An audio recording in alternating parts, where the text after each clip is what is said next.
L'avvocato dice che potrebbero esserci delle attenuanti. Andrea era ubriaco. Ciao papà. Ciao tesoro, mamma sta arrivando, ci vediamo dopo. Grazie Renato. A dopo, ciao. È che così, da sola, ho paura di tutto. Con lei qui, adesso è diverso. È il marito della donna che... Renato è guasto. Si dimentica sempre tutto. Lucio! Charlotte, Ciao Lucio. ciao, che ci fai qui? Sono venuta a trovare il nonno. Tu torna presto, però, che non mi piace stare da sola. Me lo daresti un passaggio? Merci. Qualche giorno fa c'era un uccello in casa.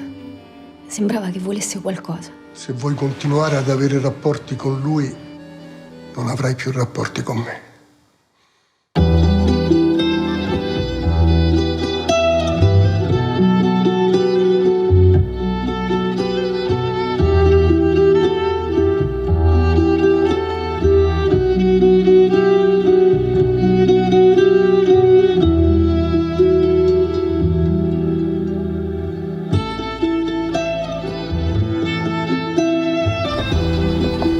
Non si può costringere una donna a scegliere tra il marito e il figlio.